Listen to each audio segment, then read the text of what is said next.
Assalamualaikum warahmatullahi wabarakatuh. Eh, ini video kita selanjutnya adalah tentang ukuran atau metrik dalam mengevaluasi model ya. Jadi setelah modelnya kita buat, kita uji, kemudian hasilnya kita lihat. Maka nanti ada beberapa ukuran yang bisa digunakan ya. Di antaranya adalah ini yang biasa kita kenal namanya adalah akurasi. Ya, akurasi itu apa? Akurasi adalah jumlah prediksi yang benar dibagi dengan total semua prediksi. Misalkan ada 100 data ya, 100 data gambar gitu ya, gambar hewan misalkan. Modelnya adalah mendeteksi kucing ya, mendeteksi model untuk mendeteksi kucing ya. Ada kucing apa enggak pada gambar itu. Nah, ternyata yang benar ada 80. Berarti 80 dibagi, ada yang diprediksi 100, berarti akurasinya adalah 0,8. Biasanya dikalikan 100%, 80%.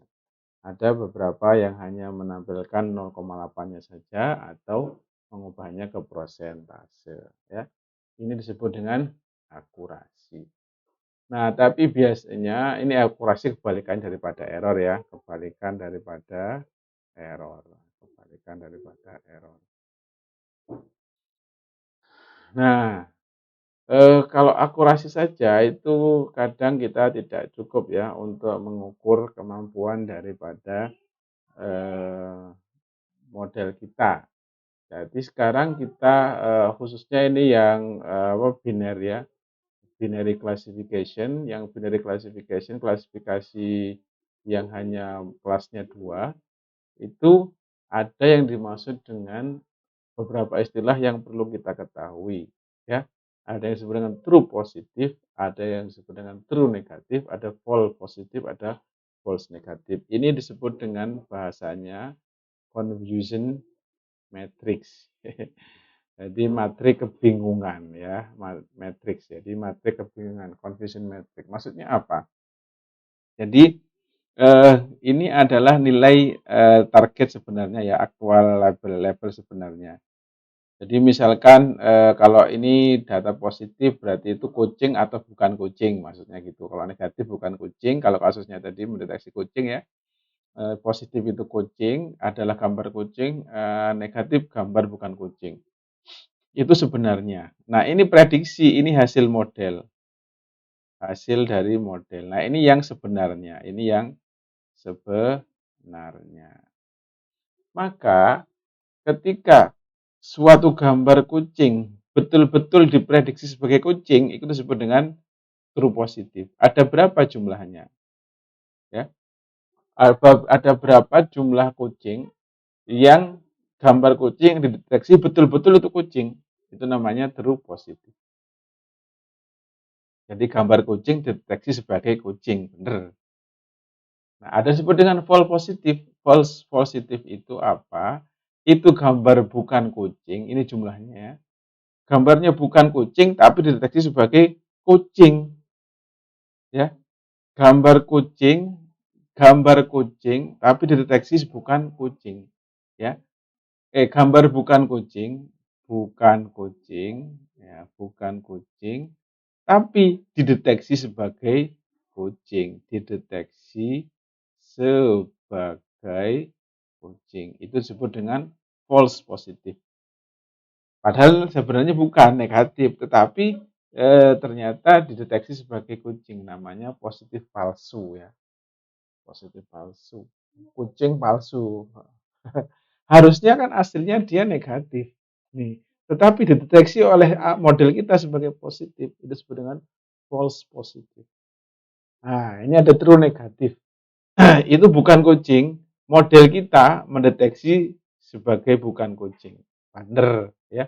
Berarti betul-betul bukan kucing. Ya, berarti betul-betul bukan kucing. Berarti apa? True negatif.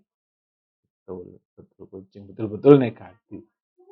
Nah, kalau false negatif Dia itu kucing, dia sebenarnya kucing positif, tetapi dideteksi bukan kucing. Nah, ini namanya false negatif, negatif palsu.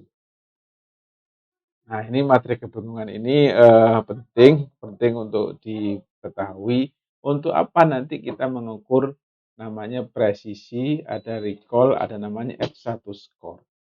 Jadi presisi ini apa? Adalah jumlah yang true positif dibagi dengan jumlah yang true positif dibagi dengan false positif. Ya, jadi ini presisi. Jadi berapa jumlah, anggap aja ini ya, 80 true positif ya. Kemudian dibagi dengan 80 ditambah dengan ini jumlah yang betul-betul positif ya, ditambah dengan false positif. Jadi mungkin jangan 70, mungkin berapa ya, 70 aja ya mungkin ya, 70, ini 70 itu. Nah, true positif mungkin 80 mestinya ya. Atau gampang terserah lah berapa aja ya, kita kembalikan aja 80. Kemudian ternyata ada yang harusnya bukan kucing, tapi deteksi kucing, ada berapa jumlahnya? Ada 10 misalkan. Atau ada 20 misalkan ya. Berarti ini ya bagus sekali 80 ya, 0,8 presisinya lumayan bagus ya, presisinya 0,8. Ini sebagai contoh saja. Kalau recall ini, kalau ini untuk mendeteksi posisi precision ini, seberapa salah sih model kita itu mendeteksi yang bukan kucing kok deteksi sebagai kucing. Nah, kalau yang recall ini menghitungnya false negatif, yang atas sama untuk mendeteksi seberapa mampu model kita betul-betul dia bahwasanya ternyata dia mendeteksi kucing sebagai non kucing. Jadi false negatif, negatif palsu untuk mendeteksi kemampuan dalam memprediksi negatif palsu. Nah, biasanya dua ini kadang nggak bisa bagus dua-duanya ya. Biasanya saling bertolak belakang. Nah, maka mau mengunggulkan yang mana, presisi atau recall, ini susah. Susah mengkomparasi. Karena itu diusulkan F1 score yang bisa menampung keduanya di sini. Ya, bisa menampung presisi, bisa menampung recall. Nah, biasanya kita bisa melihat F1 score itu sudah menggabungkan kedua metrik atau ukuran tadi ini dengan melihat F1 score. Ya, semuanya ada antara 0 dan 1 ya. 1 berarti sangat bagus ya. Nah, itu kira-kira seperti itu ya yang ukuran yang bisa kita lihat. Kalau F1 score ya kira-kira antara 0 dan 1 ya. Kira-kira seperti itu ya. Ini sama kalau dia yang paling bagus kan berarti kan ininya 0 ya, ininya betul 80 bagi 80 kan 1. Itu yang paling bagus ya, yang paling bagus. Itu 1. Oke, saya kira demikian ya untuk metrik. Mungkin kita selanjutnya adalah langsung latihan ya, membuat model sederhana, yaitu di exercise 104. Saya kira demikian, nanti juga ada kita tuning model sederhana di latihan 105. Kita ketemu pada video latihan pembuatan model. Demikian, terima kasih. Assalamualaikum warahmatullahi wabarakatuh.